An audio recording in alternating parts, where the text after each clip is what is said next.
Okay. So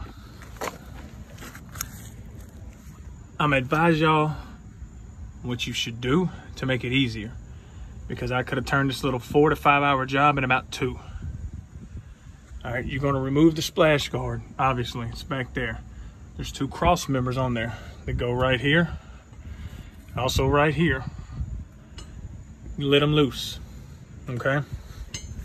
Also, to make this bolt easier, you're gonna wanna remove this one, that one,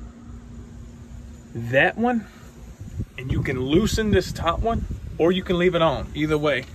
But it's gotta stay in. What that does, and this is only if you have electronic steering, it allows this whole motor to pull down and out of the way, so you can get to that one with an impact ratchet, you know, whatever the case may be. Okay, so here's the deal. I'll post in the links down below.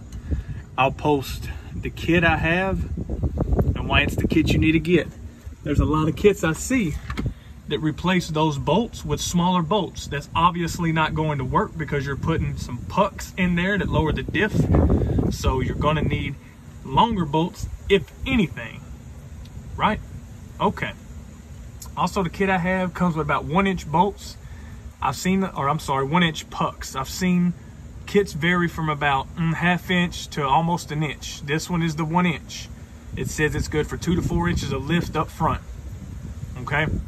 It comes with grade 8. That's all I use if I replace anything. So it's kind of what you want.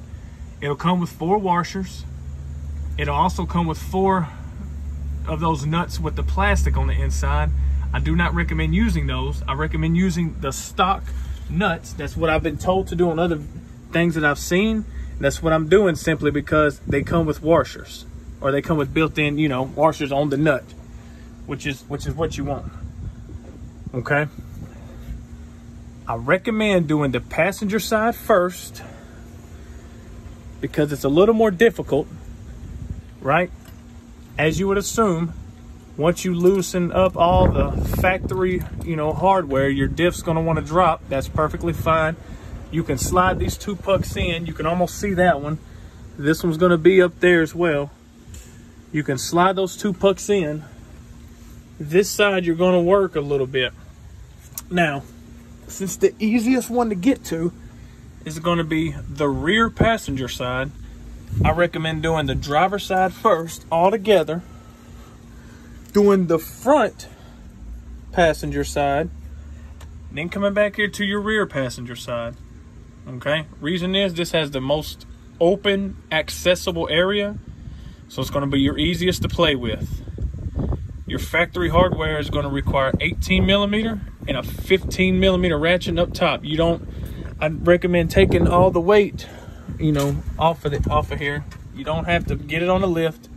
I popped my hood expecting to go up top and, you know, having some stuff done, but you don't even have to do that.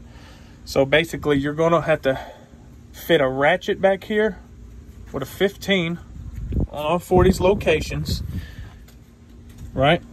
It's not too hard to do. There's only like one way they can go on each location, right?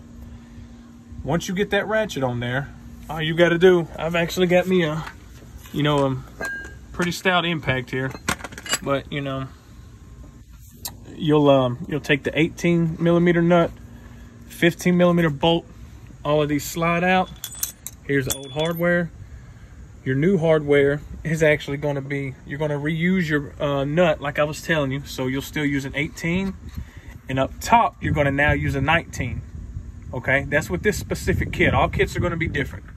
Okay, the reason I'm telling you which to do first is I'm trying to save y'all some time. There's only a couple videos on YouTube showing this. It kind of bit me for, you know, a good 5 hours. This right here should be able to do it in a couple. The videos on YouTube did not show it being a pain by doing one side at a time or not. And it also showed you using one of these and it coming right off. Nah, you got to put a ratchet up here. Just like, you know, any other time you've got a nut and a bolt, really. One video showed a guy who had the dude actually got smaller bolts. That's not the kit I'm going to post here, and that's no bueno. Okay, you're going to want to get either the kit I got. You can actually build your own kit, but these pucks that you see right there, I call them pucks. They look like hockey pucks. The pucks that you see right there, you know, you can go get CNC'd or whatever, but the kit I got is like 26 bucks. Comes with everything you need. You ain't going to have to worry about anything else, all right? Just remember those sizes I told you. Remember to do the driver's side first, because your passenger side has this one that's so accessible, and do this one last. So driver's side first, doesn't matter which one. Passenger side front, come back here and do this one. Other than that, you should be good to go. Like I said, this is about a 1-inch puck, so it's going to be a little more difficult than the 1/2 inch you see. Okay? All right.